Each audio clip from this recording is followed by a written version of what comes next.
One of the biggest questions in Star Wars is, where was Ahsoka during the events of the sequels? Is she dead? Is she alive? And if so, why wasn't she actively helping the Resistance? Well, today I'm going to break down what we know and where exactly Ahsoka was during the time of these events. Let's get right into it. To start, let's break down the timeline here. The Ahsoka series takes place about 25 years before the events of The Force Awakens. Ahsoka is about the age of 45 in her show, which makes her about 70 during the time of The Force Awakens and about 72 in The Rise of Skywalker. Now, a lot of people think she's dead by this time due to her age, but that's not the case, and I'll explain why.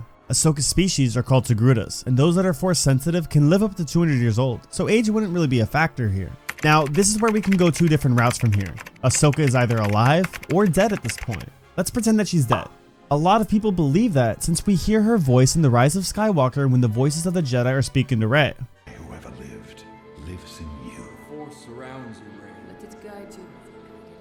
Now, that's if she died, but this is where things get interesting. Dave Filoni was asked if Ahsoka is still alive at this point, and he said, "I have to wonder with Star Wars fans. They seem to watch the movies, but they don't take all the lessons. They deal a lot in absolutes, which is very much a Sith thing. I remember in The Empire Strikes Back, Luke speaking out through the Force to Leia. Vader also does this at the end of The Empire Strikes Back. There's no absoluteness that these people are dead. I mean, some of them we know are dead. This meaning that there is no confirmation that Ahsoka is alive nor dead. It's all speculation. That is, until what we just learned. The New Galaxy.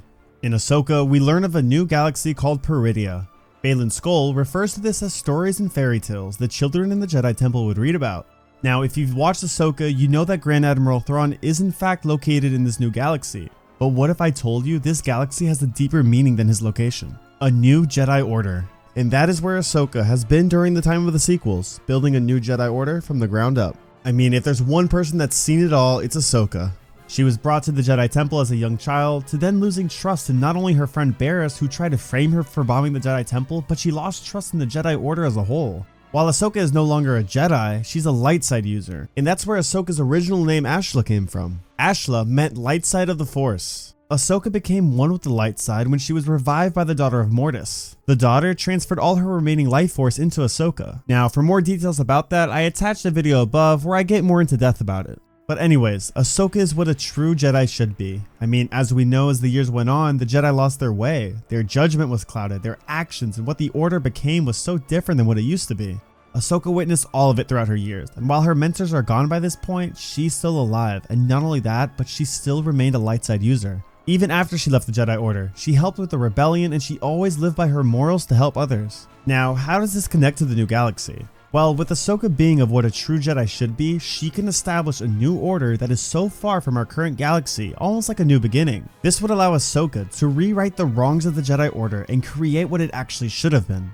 I mean, we have to ask ourselves, where are all these characters during the time of the sequels? Ahsoka, Grogu, Ezra, and even Jacen Syndulla. All these Force-sensitive beings that could have made such a big impact against the First Order. Jacen Syndulla would have been in his 30s by the time of the sequels. And if he is indeed Force-sensitive, well, he could have helped Rey against Kylo Ren, and who knows, that might have prevented the death of Luke Skywalker. But he wasn't there. He was trained under Ahsoka in this new galaxy. They all were. I mean, maybe even Cal Kestis. My point is that there are so many Force-sensitive beings after Order 66 that we don't even see by the time of the sequels, and it really makes you wonder, where have they been this whole entire time? I truly believe this will be Filoni's way of incorporating a new story to Star Wars and will allow the Skywalker saga to come to a close. Disney did say they want to end the story of the Skywalker saga, so this could be the perfect way to do so. The amount of story options they could have for a new galaxy with new species, new characters, it's endless. Now, do I believe this will happen by the end of the Ahsoka series? Probably not. But what I do think is that Dave Filoni's new Mandoverse movie that's supposed to release in 2026 will be the answer to this. I think it will be the final close to the end of The Mandalorian, Ahsoka, Book of Boba Fett, and all the shows taking place during the age of the New Republic. While the prequel movies were very disliked at the time of their release, shows like The Clone Wars really changed fans' opinions on the films and they began to love the storytelling of the prequels. Personally, I think that this new galaxy and Ahsoka's new order can do the same for the sequel trilogy and allow for a new start in the direction of Star Wars. What do you think of this theory? I want to know your thoughts. Thanks for watching and may the Force be with you, always.